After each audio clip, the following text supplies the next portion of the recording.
welcome to episode 3 here live at the LA 36 studios here in Los Angeles. I have another special guest. Well, all my guests are special, so I got to figure out a different way to phrase that. But hey, this gentleman that's on my show today, we became friends, I think about seven years ago. Um, Unbelievable man, unbelievable father. I'm not going to take any more time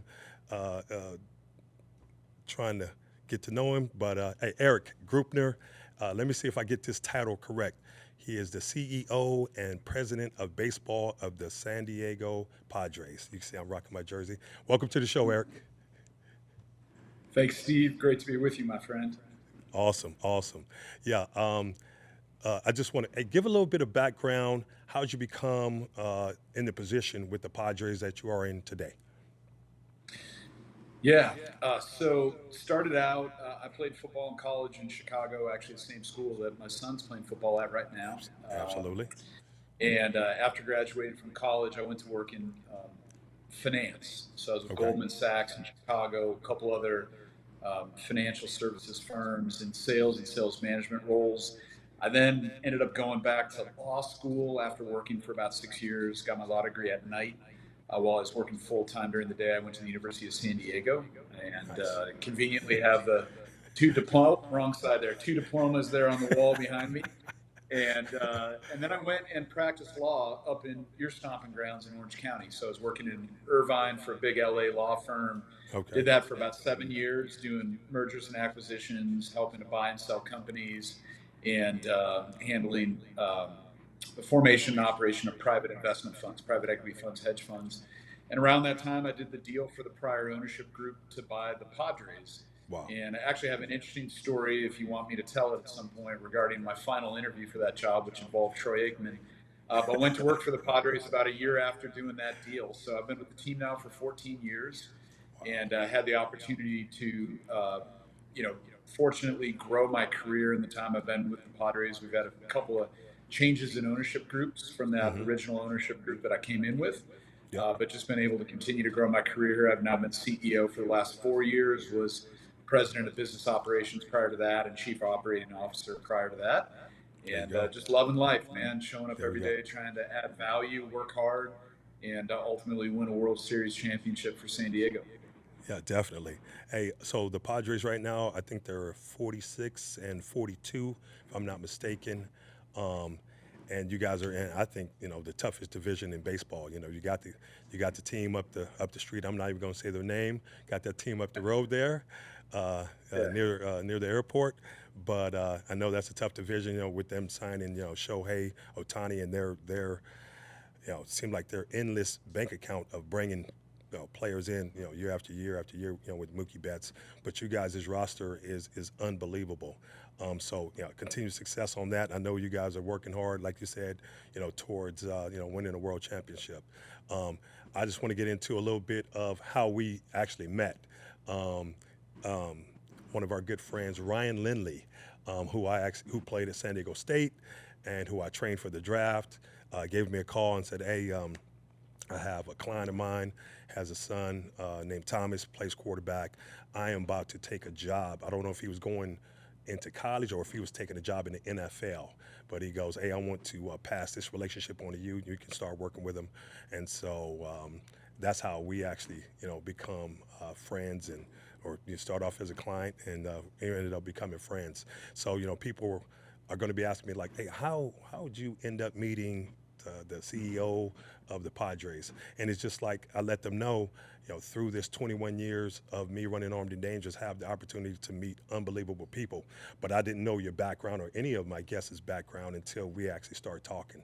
So I remember you showed up, and we just kind of jumped right into training with Thomas, and probably the second or third workout, that's when I'm like, hey, by the way, hey, what do you do? What do you do for a living? Oh, okay.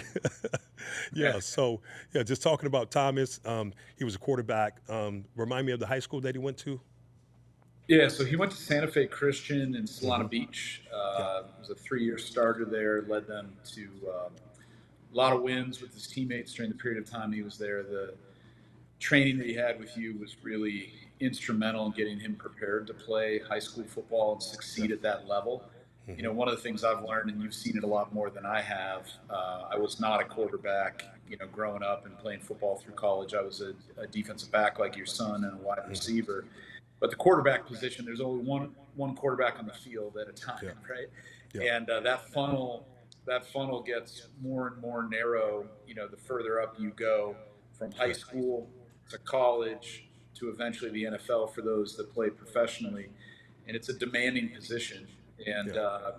Ryan had introduced me to you and said, this guy's the very best. And every experience we had with you just corroborated that you are incredibly gifted as a teacher because you're so fundamentally sound in what you teach, but you also are a great communicator and a great relationship builder. And that, I think, has made you as successful as you are, as much as you are incredibly solid and gifted when it comes to teaching technique. You're a great communicator and relationship builder. And without that full package, I don't think you end up becoming who you are, or having the success that you've had. And I think the second two building blocks of success that have led to all the success you've had being that ability to communicate and build relationships, those are building blocks of success in any vocation, any industry, any career.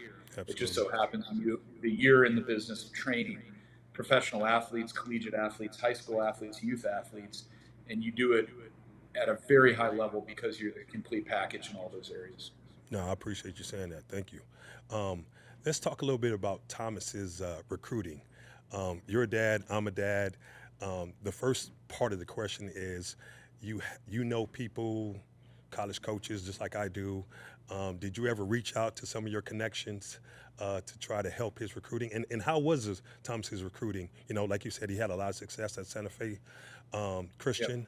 How was his recruiting? And kind of take us down the path of how he ended up at Wheaton, your alma mater, Yep. where he's playing right now. Yep. Yeah, absolutely. You know, having been in professional sports for as long as I have, I'm going on 15 years now. You know, I saw the incredibly long odds to, at least in professional baseball, for a high school or collegiate player to get drafted. And then once they're drafted, the relatively small percentage of the players that ultimately make it and have even a major league, one single day of major league service time at the big league level. And so I think I had a pretty sober minded perspective raising my son as an athlete. And, you know, he played football, ran track in high school, and played baseball for a while up until high school. And I would always encourage him to think about sports as an opportunity to grow and develop character and become the best that he could be as a person, and defining success with football as something that could get him access to an education Wow. that he might not otherwise be able to access without football.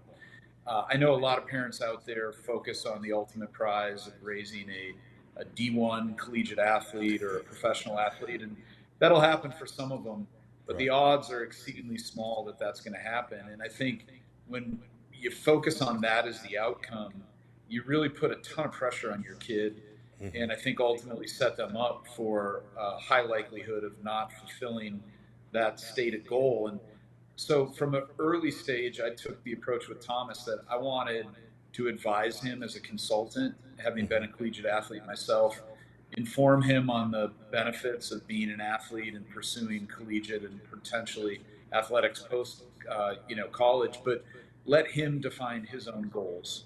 Exactly. And I think if there's not ownership at some point where your son or daughter identifies a goal as their own, then they're going to be doing it for the wrong reasons. And the very best athletes are at some point bought in on their own goal and what they want out of it. And so recruiting was just an extension of that. Okay. Thomas had a preferred walk on at a big three college football program. He had offers from some Ivies and Okay. a lot of smaller college offers, and some financial assistance or scholarship money that came with some of that.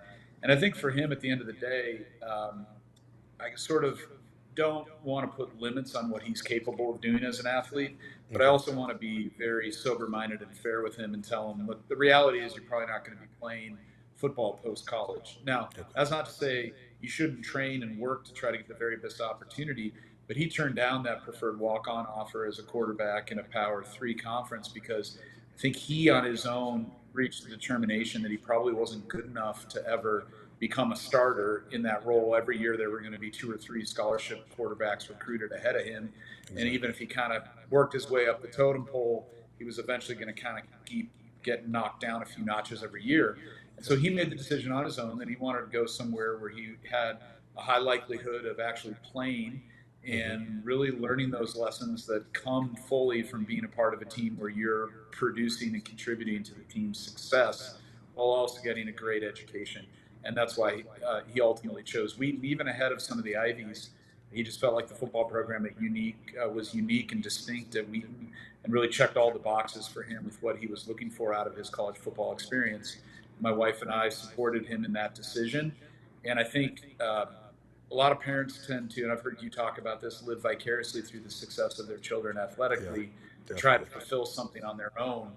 And I think you get it twisted and get it wrong when you take that approach. Instead, I think you've got to listen to your kids, let them define the goals of what they want out of it, advise them so they can make good decisions and set good goals.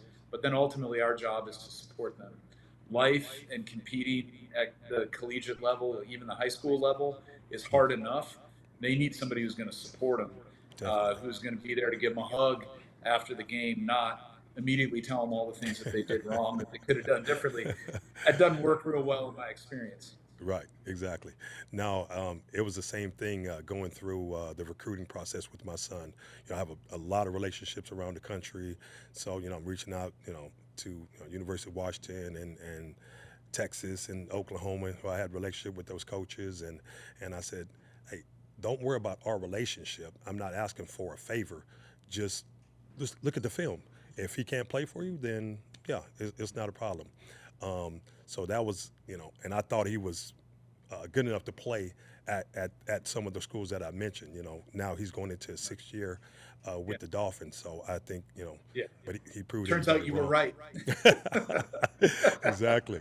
So I remember me and Nick came down to a game after he signed with the Dolphins, and you're like, "Hey, I got to Yeah. connect you with my good friend Tom Garfinkel." And I'm like, Yeah. "Okay, who's?" And he's like, "Hey, he's the CEO of the Dolphins." I'm like, "All right, that's a Yeah. great connection. Let's go."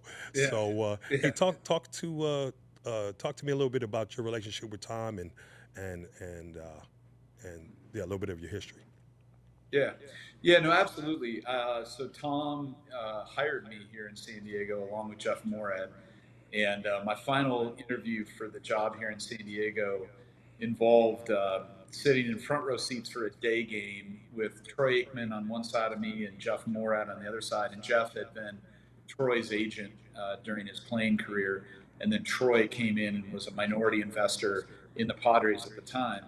And of course, you want to put your best foot forward when you're interviewing. So I was wearing a suit and tie, and it was a day game. It was hot, and we were sitting in the front row in the direct sun. And so at some point, I think maybe about the third inning, Jeff stepped up and said, "Hey, I got to go see some people. I'll be back." So it's just me and Troy there, and I'm a little bit in awe. It's Troy Uh-huh. Aikman, and we're just hanging out, watching a baseball game. And about a minute later, after Jeff had left, he turned to me and he said, "You must be really hot right now." And I said, "Yeah." I said, "I'm sweating my what off right now." Because, Right. but I'm like, it's an interview. I gotta put my Exactly. best foot forward. So anyway, we had some great conversation during that game. And Troy, just as class act, talked about his time at UCLA, developing as a quarterback and playing professionally. And that was a really neat moment. But Tom ultimately hired me Okay. along with Jeff here in San Diego. We worked together for the first couple of years that I was here, and I learned a ton from Tom. He's been a mentor of mine professionally, and it turned out he had an opportunity to leave the Padres and go to Miami, and has been one of the most successful Yeah. CEOs in the NFL over the Yes. period of time that he's been there. And not only has he grown the Dolphins brand and done a great job with renovating Hard Rock Stadium, but he's also done a ton outside of just the football side of what they Absolutely. do. Not to say that he hasn't been excellent at that, but they brought in, the Miami Open, which is a WTA event. They brought in F1 Absolutely. race, pretty Yeah. amazing. Yeah. He They've hooked me up. continued to It just was grow. nice. Yeah. Yeah. So Tom has a big vision, and he's executed on that, and remains an inspiration for me as I've seen everything that he's done there, and I've tried to replicate some of that here in San Diego. Oh, good deal. Yeah, I mean, anytime I get down to a game to go see Nick, I see him on the sideline, and he's always very cordial and always spends a little bit of extra time with him. Just his son's a quarterback, so Mm. I'm like, okay. And he was like, Steve, if Yeah, you didn't live in California, then I would definitely have you training him. But yeah, that's a little right. ways to go. But no, he's Yeah. always been awesome every time I'm down at a game. But hey, I want to the next set of questions I want to talk to you about is the Holiday Bowl. Like you said, you got a football background, even though you work for a professional baseball team. You allowed me to come down to I think a game a couple of years ago. It was Oregon against North Carolina. So you know, how is that process? Um, how are you involved as far as picking the teams, or do you have a choice on teams that you pick in that process? Yeah, I would say we rode along in the decision process of the teams, but at the end of the day, a lot of it is fairly formulaic because of the tie-in agreements with the conferences. Okay. So there's kind of a order of games that get to choose, and then the teams also at some point, get to express their interest. So, for example, if a big program has played recently in San Diego, they may prefer to play a bowl game in Florida because they're thinking about recruiting. Okay. They're thinking about trying to get to and played in front of for a while in a high school football hotbed like the state of Florida or Southern Absolutely. California. So a lot goes into it. So yeah, the Holiday Bowl was something that we picked up when the Chargers' former stadium, Qualcomm Stadium, was demolished, and the Holiday Bowl didn't have anywhere to play. Okay. And so we were a baseball only stadium. We actually had a provision in our lease with the city of San Diego that prohibited Wow. playing football, any football at Petco Park. And part of that is the history of us having shared Qualcomm with the Chargers Uh before huh. Petco Park was built. And Okay. Larry Lucchino, who was my predecessor, and a great president, CEO, baseball president, CEO, left to go to the Red Sox and had a lot of success there. But it's rumored that he put in that provision. He asked for that provision to be included because he didn't want the Chargers following the Padres to Petco Park. He wanted Wow. his own baseball only stadium. Okay. Also, it was rumored that specifically he designed the dimensions of Petco Park so that you could not fit a full football field here. So we had to kind of reverse some of that. We had to make Uh some huh. modifications to the ballpark, get our lease amended, but all in the name of keeping the Holiday Bowl in San Diego for the period of years that they needed a place to play. So we actually recently announced, very recently, that they're now going to go to Snapdragon and play their games going forward at Snapdragon. But we did host it for 3 years Nice. here at Petco Park. We were proud to do it. And because of some of the modifications we made to the ballpark, we can now host one-off college football games like a Mm-hmm. Navy Notre Dame game when they Oh. come to play to San Diego because we have a lot more capacity here at the ballpark than SDSU does at their stadium. So we've opened up the opportunity to host one-off football games in the future, international friendly soccer matches, other things that require a bigger field format. And we really try to activate the ballpark as much as we can year round, both to generate revenue and just to keep the area around the ballpark really vibrant and support Yes. our local economy here. Yeah, absolutely. I mean, when you the confines of the stadium, when you guys have the Holiday Bowl there, it is really awesome. I mean, the atmosphere that you guys put around it. I know if you catch a ball going out the back of the end zone, you got to hit the brakes pretty quick, or because there's Yeah, them real walls quick. right there. But yeah, so I actually got a Yeah, chance to see Drake May. yeah. Play there, who was the second pick overall, in this year's draft. But yeah, so let's talk a little bit about since I know you're a big college football fan. Let's talk about NIL. So last weekend, I was at the Manning Passing Academy, and they invited 46 or 47 of the top quarterbacks in the country, college quarterbacks in the country, down there to be counselors, to the 1,400 campers. And as I was walking around, just thinking about NIL, I'm like, I'm around about 20 millionaires right now. Right, Arch Manning, Quinn Ayers. yeah, I mean, it was yeah, unbelievable how many yeah. millionaires that that were surrounded around me. So, I mean, what is your thought on NIL? Do you think the genie's out of the bottle and we can't put it back in? And where do you see it going? Yeah, that's a really good question. I've sort of observed it from afar, not working directly in collegiate sports. I've had opportunities over the years, if I wanted to leave to, become commissioner of, conferences or get involved in collegiate athletics, and it just hasn't Yes. been the right time or fit for me. But talk about a industry and really a business, let's call it what it is, right? Because of Correct. the money that's involved, that has changed more rapidly over a really short period of time than most any other industry. I mean, to go from not paying players at all to now a bit of the wild, wild west with NIL. Yes. I mean, in a lot of ways, I think seeing that revenue that's generated, especially in college football, be redirected and go towards players seems to be an equitable and a just result. I mean, Hmm. these student athletes sort of have become less of a student athlete and more of Yes.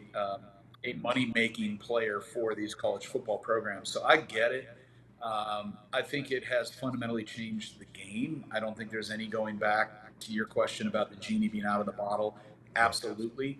I think the thing that'll be really interesting to see is what consolidation this leads to in college football programs. I think it's Hmm. becoming increasingly difficult for non-power three conference programs to compete. I Yes. think if they identify talent at the high school level and effectively recruit a player that comes in his freshman or sophomore year and plays at a high level, it's going to be very difficult for them to keep that player. So their Correct. very best players are now cycling through their programs, going to where they can find more money through the Yeah. transfer portal with NIL and bigger programs. When you even see programs like Nebraska, I think the head coach there was crying poor about not being able to sign a quarterback, right? Like Yeah. saying a quarterback, the NIL market for a top quarterback is 2 to 3 million, Yeah. and I just don't have that money. I mean, that's Nebraska we're I talking know. about, right? Exactly. Yes. So I think it's going to be really interesting to see. I'm not the expert on this, but I would predict that a lot of mid-major programs before too long may find themselves reverting to more of a student athlete model, more of a traditional D1 AA small college football model, which is Okay. we just can't afford and can't be competitive at that level. So now we've got to offer a different value proposition for student athletes coming out of high school, which is, hey, you can get a great education Yep. and you can also continue to develop as an athlete. That may lead to further opportunities, but that opportunity may ultimately come at a different college that's more competitive before you eventually go to the NFL. And some of those athletes may stay for all 4 years and really just pursue their education, like the Ivies, the D1 AA programs that have been traditionally non scholarship. So it's going to be really interesting to see how it all shakes out. I don't know the answer. I don't know the timeline. I Right. just know we're in a really rapid pace of change right now. And I don't know Nick Saban at all, but I think a lot of this may have factored into his calculus on retiring and saying, Absolutely. hey, the rules of the game are changing, and it's just not a game that I want to continue to coach in, going forward. So, Yeah, no, definitely. Bill Belichick and Matt Patricia was actually at the Manning camp, so we had a chance to talk to him a little bit about that, and it was the same thing. He was like, I couldn't imagine being a college coach and having to, get offers or have to give an offer for a kid, and then just trying to keep a kid. Like just some of the college coaches that were there and that I speak to around the country, they talk about how they have to re-recruit their room before they even can go out on the road to bring somebody in. They was like, we got to keep these guys here, and you got third yeah, string tailbacks coming in and say, hey, coach, I need 250K to stay. right, Bro, you're right, third string. Like, what do we talk about? right. Or I need more run, right? Like I'm not getting the playing time Yes, that I think I'm entitled to, and XYZ program and coach is telling me I can move over and they can slot me in as the starter right away.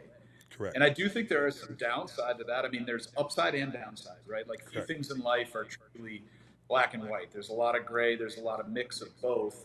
And I do think that for those kids, it's easier than ever via the transfer portal to go get an opportunity somewhere else. And a kid that might have been stuck down a depth chart in the past and not have had the opportunity to really fully develop and maybe make it to the NFL now gets that opportunity to go into a different program, and maybe it's a different setting and a different coaching staff that values Hmm. his skills a little differently, and they Sure. can slot in and have a lot of success.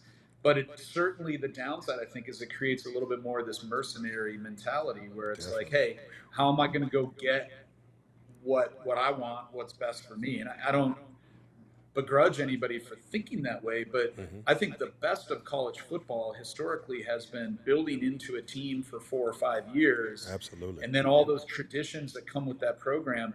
I mean, if Tom Brady had decided that he was getting buried on the depth chart early at Michigan, and Hmm. I've heard a number of accounts directly from him about what that experience was like. I mean, Yeah. that shaped him and made him.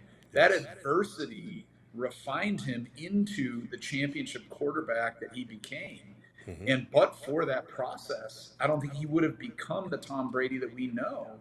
And I don't think the game against Ohio State would have meant as much to him if he had transferred in that year and it was the first time he played that game, as opposed to being a senior that had gone through all that adversity and built into the Michigan program. So I do think there are some things that are going to be lost in the current environment that are not going to be positive. I think Right. there's a value to messaging to players that you got to work hard to overcome adversity, and there's real benefit to doing that. But at the same time, I don't hold it against a lot of these players if they're getting an opportunity to go make a lot of money Yeah. and also get an opportunity to develop and put their skills on display, for pro scouts. It's a complicated situation. Yeah. Definitely. Hey, so getting back to Thomas, he is about to go Yeah, into his junior year, correct? yeah, that's Uh, right. so talking about a little bit of adversity, I trained him as a quarterback, but now he's playing receiver at Wheaton. How? What happened there? Why didn't he get his opportunity to play quarterback, and why did he make that switch Yeah. to ultimate playing receiver? Yeah, no, it's a great question. So he came in, was recruited as a quarterback his freshman year. They had a pretty big quarterback room. I can't remember the exact number. I think it might have been 8 Wow. quarterbacks, and that's a lot for smaller college football program. But he kind of stepped into a situation where a lot of players had extra eligibility because of COVID and the Yes. NCAA Oh my rules around goodness. that. Correct. So he kind of got buried in a quarterback room his freshman year that had a lot of super seniors Okay. and really great quarterbacks as well. And I Okay. think he made the calculus after his freshman year that he was going to have a better opportunity to get on the field quicker and make a contribution to the team, especially because of his speed at the Yes. wide receiver position. Absolutely. And I supported him in that because once again, it's incredibly freeing when you get to the point as a parent where you're like, I don't have any expectations of my son playing football post college. And Correct. it's like, okay, so then you redefine the set of goals that you have. And the goal isn't necessarily at that point to become the starting quarterback or even the starting wide receiver or whatever it is. The goal becomes, how can you get the most out of that college football experience from a character development perspective and feel like you're contributing to the team? And for him, it was a pretty clear answer that to move to that wide receiver position where they had a need, Okay. especially with his speed, was something that was going to allow him to have a better experience playing college football than continuing to, maybe wait another year or two to compete for that starting job because of who he had ahead of him. And he could Definitely. immediately get on the field. And that is what happened. He became a starter his sophomore year in all the 4 wide receiver sets and Exactly. continued to develop as a wide receiver and has a high ceiling because he really never played the position prior to that. And so he's enjoying it. He's loving the wide receiver room that he's in. He's loving the coaches that he plays for. And, when success is defined as becoming the best you can be, Yeah. and part of that is contributing to a team's success, sometimes the that necessitates a position change, Hmm. and he was very open to it, and it's worked out great for him. And there's a lot of stories of guys doing that. Ryan Tannehill. Absolutely. A lot of guys that move from wide receiver to quarterback, quarterback to wide receiver. Julian Edelman. I think at the end of the day, athletes can find a place on the field, and it's pretty fun to figure out how you can help the team the best. And if you have that attitude and that approach to saying, hey, where can come in and contribute and most help the team, those are ultimate team players. And I think there's a lot of satisfaction that comes from that if you're willing Definitely. to be open to that kind of a decision. Absolutely. Well, yeah, I got to get his schedule and let me know if what games you're going to, go to because I want to definitely, join Yeah, you and, I just want to continue to yeah, see his development and see him play live. I haven't seen him play yeah, live in college, yeah, but hey, yeah. but I Thank you, man. know you're busy, busy man, and you guys are right in the, in the middle of the season. So I'm gonna let you get back to work, but hey, thank you for taking time, to come on my podcast and just share some knowledge and talk about, a little bit about our boys and what you do, and just I know all our listeners are going to be excited to hear what you have to say. So again, thank you again. Yeah, Thanks for being on our show, and I'll see you down in San Diego for a game. yeah, that sounds great, Steve. So good to be with you, my friend, and I hope to see you soon. Okay, I appreciate you being on. Well, good deal. All Hey, right, that man. wraps up Take care. another episode here at LA 36 and the Armed and Dangerous podcast. So tune in till next week for some more exciting content and information.